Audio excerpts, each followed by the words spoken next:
Somos renacidos por la palabra de Dios que vive y permanece para siempre. Este espacio, reavivados por su palabra, tiene como objetivo fortalecernos y ayudarnos, conducirnos en un momento de reflexión basada en la palabra de Dios. Cada día nos dedicamos a un capítulo de la Biblia, día tras día, capítulo tras capítulo, hasta completar la lectura de toda la Escritura.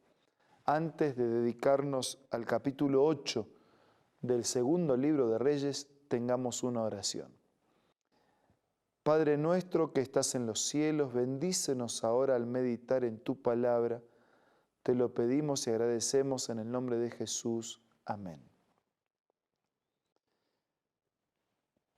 El capítulo 8 del segundo libro de Reyes se introduce con una mujer sunamita que recupera sus bienes. Eliseo habló con aquella mujer a cuyo hijo él había revivido y le dijo: levántate, vete tú y toda tu casa a vivir donde puedas, porque Jehová ha llamado al hambre, la cual vendrá sobre la tierra por 7 años. Entonces la mujer se levantó e hizo como el varón de Dios le dijo. Ella y su familia se fueron a vivir durante 7 años a la tierra de los filisteos. Cuando pasaron esos 7 años de hambre, la mujer volvió de la tierra, fue a implorar al rey por su casa y por sus tierras. Te ruego que me cuentes todas las maravillas que ha hecho Eliseo. Y mientras Giezi le contaba al rey cómo había revivido un muerto, llegó la mujer a cuyo hijo él había revivido, para implorar al rey por su casa y por sus tierras. Entonces dijo Giezi: Rey, señor mío, esta es la mujer y este es el hijo al cual Eliseo revivió. El rey preguntó a la mujer y ella se lo contó. Entonces el rey le ordenó a un oficial: haz que le devuelvan todas las cosas que eran suyas y todos los frutos de sus tierras desde el día que dejó el país hasta ahora. Una mujer que en tiempos de hambruna en la ciudad dejó su tierra, que regresa y cuando regresa recupera su casa y sus bienes. Esto nos hace recordar que el pecado nos hizo perder nuestra casa, nuestros bienes y nuestra vida. Pero llegará el día en que Dios en su misericordia nos devolverá vida, casa, bienes y una herencia por la eternidad. Tarde o temprano recuperaremos lo que por causa del pecado hemos perdido. No se olvide, tarde o temprano será recuperado. El capítulo después nos introduce en otro tema, Ben-Hadad y Hazael. Dice que Eliseo se fue a Damasco, versículo 7. Ben-Hadad, rey de Siria, estaba enfermo y le avisaron: el varón de Dios ha venido. Entonces el rey dijo a Hazael: toma en tus manos un presente, ve a recibir al varón de Dios y consulta por medio de él a Jehová preguntando: ¿sanaré de esta enfermedad o no sanaré de esta enfermedad? Tomó el presente, fue, habló con el profeta, hizo la pregunta: ¿sanaré o no? Y Eliseo le dijo: ve y dile, seguramente sanarás. Sin embargo, Jehová me ha revelado que ciertamente morirá.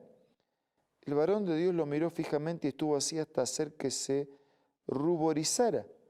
Luego el varón de Dios se echó a llorar. Entonces a él le preguntó: ¿por qué llora mi señor? Porque sé el mal que vas a hacer a los hijos de Israel. Pegarás fuego a sus fortalezas, a sus jóvenes matarás a espada, estrellarás a sus niños, abrirás el vientre a las mujeres que están encintas. Es decir, toda una serie de calamidades, de violencias extremas que no tienen lógica, porque el pecado no tiene lógica, es una locura con mayúscula. Versículo 13, Hazael dijo: pues, ¿qué es tu siervo este perro para que haga tan grandes cosas? Eliseo respondió: Jehová me ha revelado que tú serás rey de Siria. Hazael se fue, se presentó ante su señor, el cual le preguntó, ¿qué te ha dicho Eliseo? Y entonces le contó lo que Eliseo le había dicho y que sanaría. Al día siguiente tomó un paño, lo metió en agua, lo puso sobre el rostro, el cual murió. La muerte fue el resultado final. Siempre la muerte es el resultado final de nuestros pecados. Y todos estamos destituidos de la gloria de Dios y por causa del pecado con un destino irremediable en la muerte. Podemos sanar, entre comillas, momentáneamente. Podemos sentirnos mejor por un tiempo, pero allá al final, la paga final del pecado es la muerte. Pero el regalo, el presente, el don de Dios es la vida en Cristo Jesús nuestro Señor. Después aparece en el resto del capítulo una síntesis del reinado de Jorán en Judá y del reinado de Ocosías en Judá.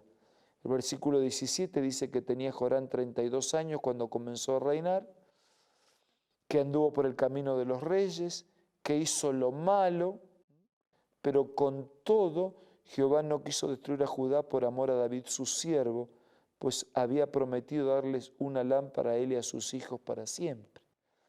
Y en el caso de Ocosías, versículo 26, tenía 22 años cuando comenzó a reinar, anduvo en el camino de la casa de Acab, o sea, hizo lo malo, como en la casa de Acab lo había hecho.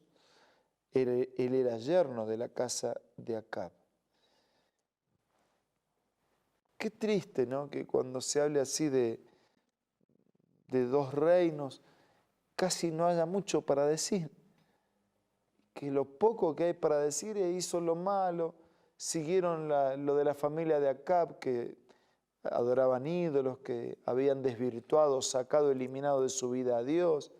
Qué triste, ¿no? Que una persona se la recuerde por eso, simplemente porque se alejó de Dios, se independizó de Dios, hizo su vida, hizo lo malo ante los ojos de Dios. Si tuvieran que recordarnos, ¿por qué nos recordarían? En el caso de la tsunamita, se la recuerda porque confió en Dios, aceptó la voluntad de Dios y aunque perdió sus tierras y sus bienes, un día los recuperó.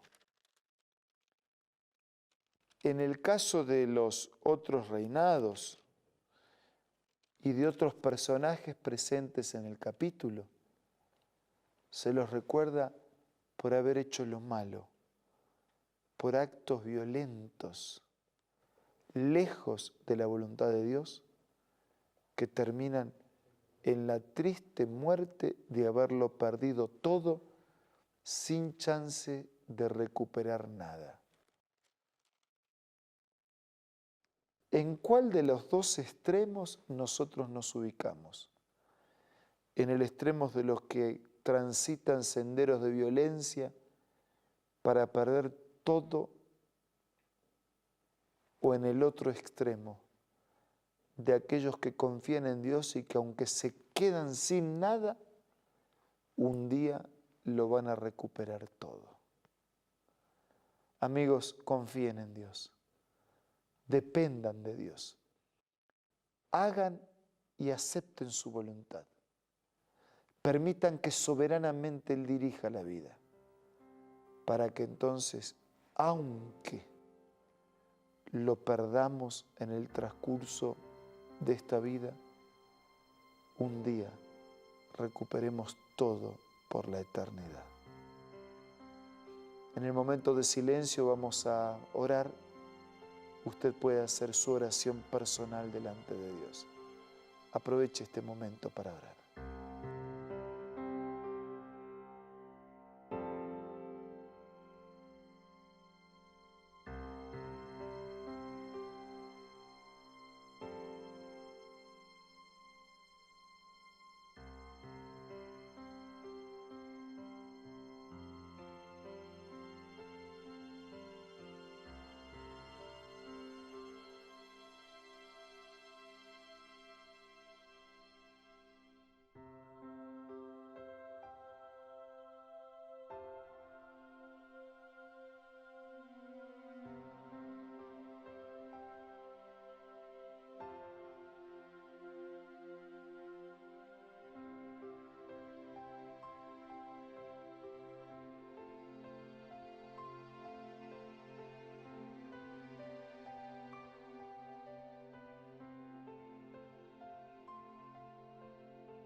Querido Dios, puede ser que algunos de nuestros amigos tengan faltante en su existencia. Te ruego que en este momento llenes ese vacío y que tú puedas devolver en sus vidas la fe, la esperanza, consuelo, fortaleza y sobre todo un día puedas devolverles y restaurar definitivamente una vida para siempre. Quédate con todos nosotros a lo largo de las horas de este día. Te lo pedimos y agradecemos en el nombre de Jesús. Amén.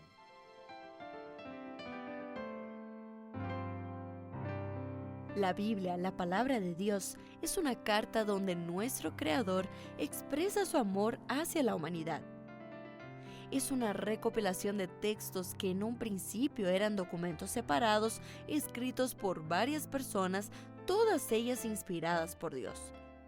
Primero en hebreo, arameo y griego durante un periodo muy dilatado y después reunidos para formar la Biblia cristiana. Está dividida en dos grandes secciones, el Antiguo Testamento con 39 libros y el Nuevo Testamento con 27. En la Biblia se desarrolla la historia de la salvación de Dios al hombre. En toda ella hay una línea conectora que une todo, Jesucristo.